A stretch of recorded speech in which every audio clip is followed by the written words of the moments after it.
We're live. Welcome to Coverages Puck Props with Jingles and Coco. I'm betting analyst Josh Ingles here with 14-year NHL vet Carlo Colaiacovo. How you feeling after Frenzy Tuesday or whatever they call it? I'm frenzied out, buddy. Is what I am. Yeah. I spent so much time just looking at numbers, trying to change. Like there's a lot to cover. I tell you what, though, I like the fact that the NHL got out of its shell and got creative with this one. I don't necessarily think that I need all 16 teams, 16 games. But what I really did enjoy, and I think it's something that the NHL should look at doing permanently, is the staggered starts. Yeah, 100%. I'm down with that. I don't think you're right.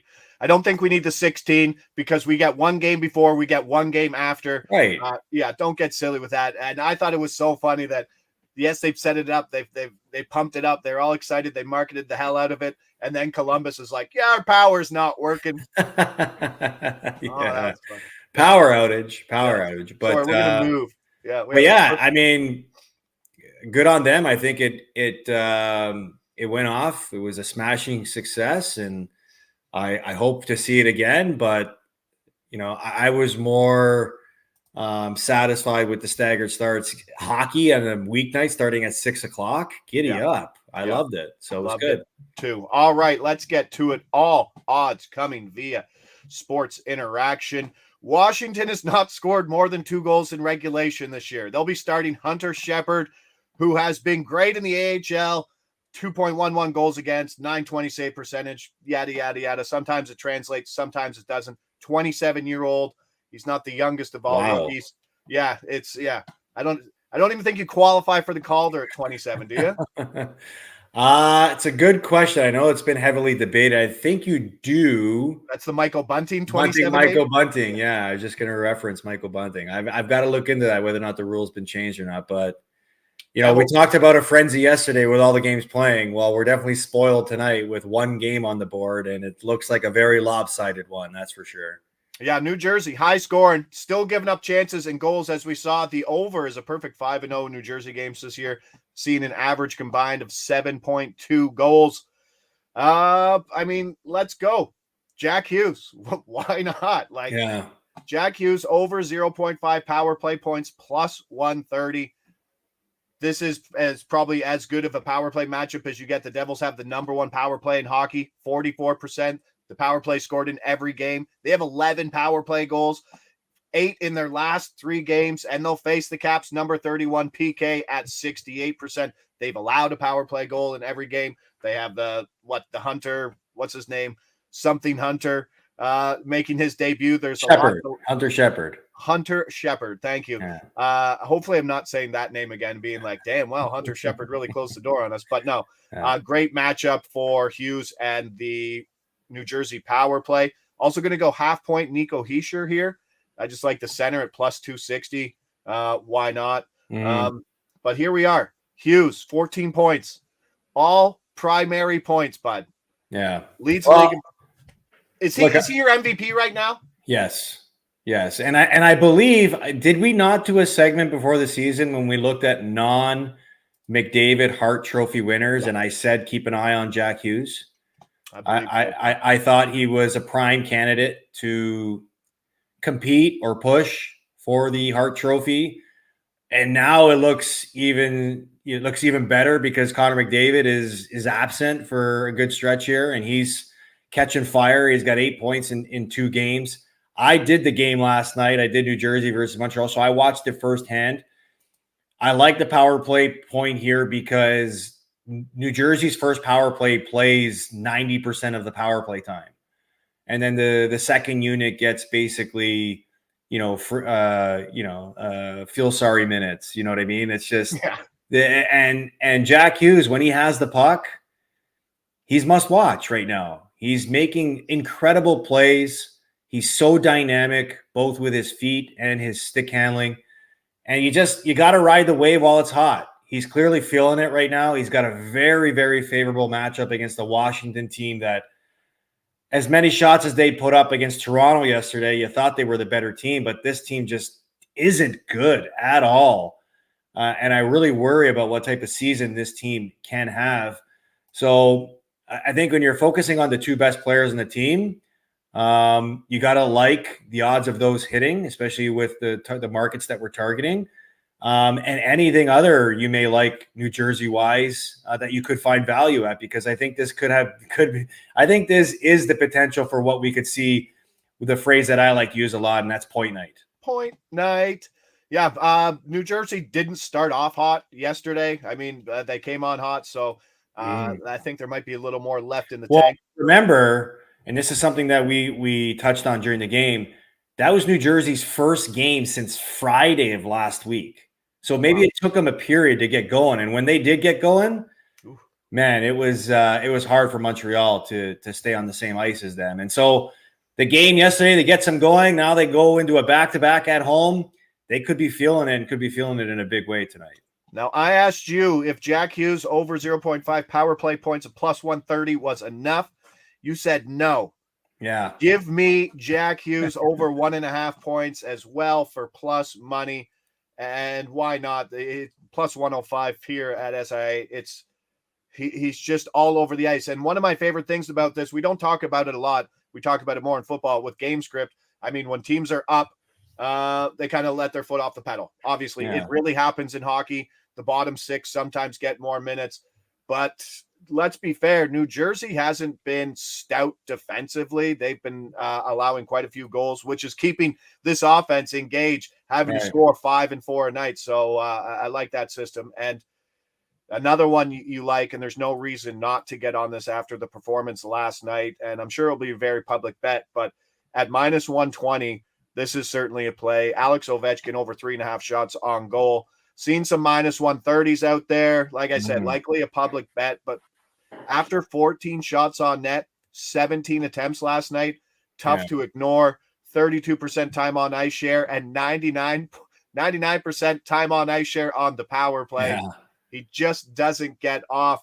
Things haven't been great in Washington, as you said. This is a bad team. They can't score. Washington last night was an indicator of what Ovi is trying to do, I assume, with this weak roster and motivated. Should we expect similar results from Ovechkin tonight versus what I look at as a similar defensive team that Toronto is as New Jersey is?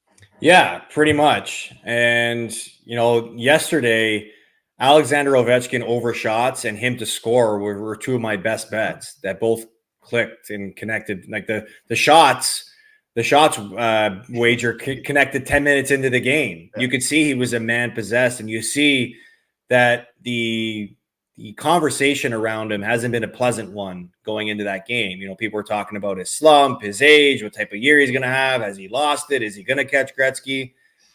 Don't tell one of the best players in the game, one of the best goal scorers in the game, that his clock is about to expire. And he clearly showed yesterday. He came out possessed, a man determined to erase a lot of those things that people are saying about him. And he did it by putting up 14 shots on net.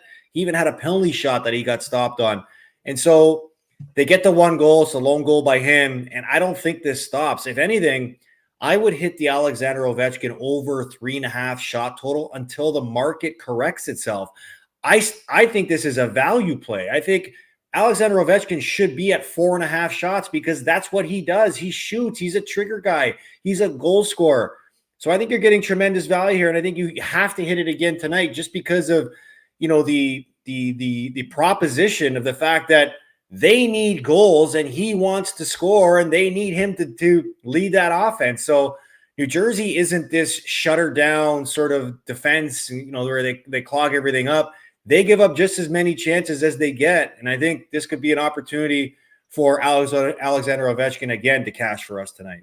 Yeah, for an offense that can't score. So there's motivation there to finally, like I said, they haven't scored more than 2 goals in regulation 5 games into the season. That's an issue.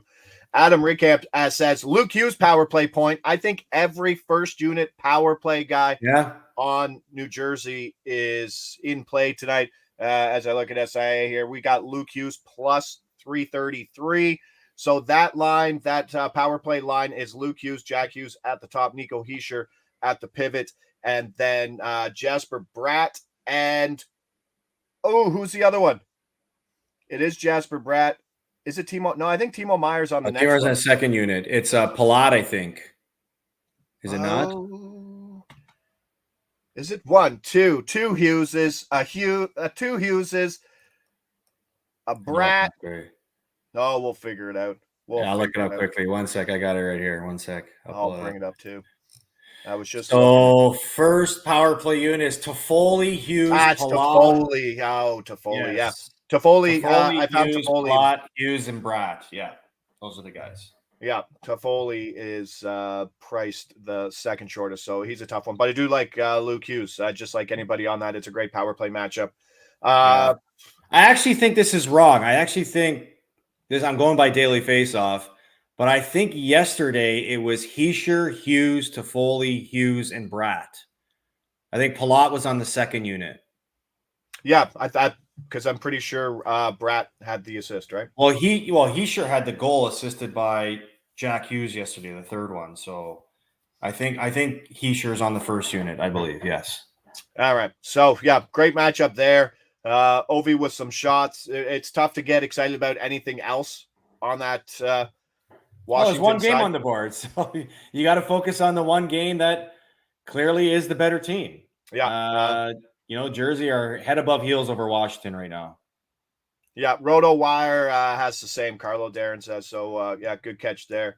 As always, just make sure where those units are, because in those markets they're priced heavily versus like PP1 versus PP2. Mm-hmm. You can almost see just because the price is who's there, and sometimes you can catch them napping. That is a big one. I'll throw some things quick at you. Appreciate everybody in there in the chat. If you haven't already, like the stream, like the channel, subscribe. I hit Adam Fantilli this morning plus 1,600 for rookie of the year. Rookie of the year. Yeah, I like it. I hit Jack Hughes plus 550 MVP. Yeah, too bad you didn't hit it at plus 1,100 when I.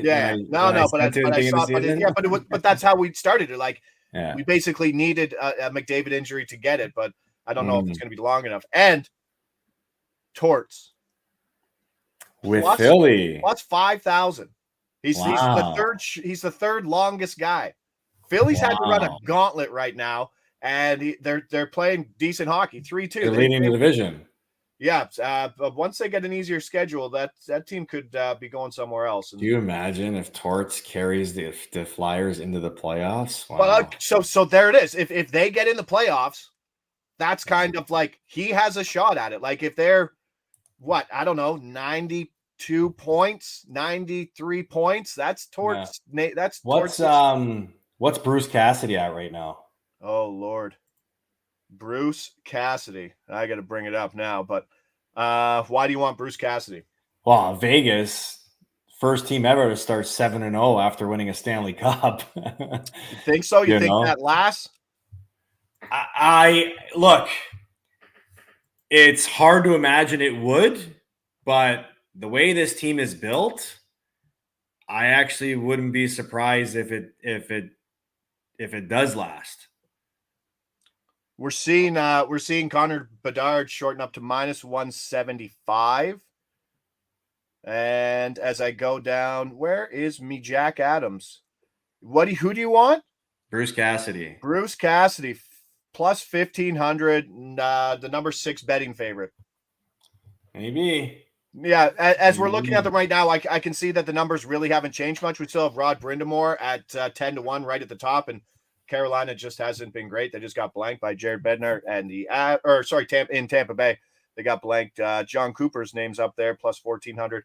So I think this is a good time. If you're looking at moves, if you're looking at stuff in futures, here's a good time to hit it because things really haven't corrected itself. This is where you could have got like Jack Montgomery last year at like 32-1. Yeah, no kidding. Boston, and you might even get him again. I mean, they're not going to lose. No kidding. Yeah, that's where we are. One game, talking a little future stuff too. So let's recap. Appreciate everybody sticking around. Jack Hughes for a power play point plus 130. That's a full unit. Then we went Nico Hischier, the center on that unit, power play unit plus 260, a half unit. Then we double dip. We just went Hughes over 1.5 points plus 105. When guys like McDavid are about minus 200 for 2 points. When guys like McKinnon are minus 130, Hughes should be in that same category. Maybe not as much as McDavid, but up there. How hot he is right now, too. Yeah, and Ovechkin over 3.5 shots on goal, minus 120. Guy had 14 shots on net last night, 17 attempts. Team can't score, putting them on their back. He doesn't get off the power play. playing 20 minutes. Let's go. Let's cash some tickets. I'm exhausted from yesterday. It was just a lot to follow. So happy with just one on the schedule, in and out. Let's make some money, buddy. I'm Josh Ingles. He's Carlo Colaiacovo. This is Covers' NHL Puck Prop, brought to you by Sports Interaction. Lead us out, pal. Let's have a night. May the winners be yours. Ciao.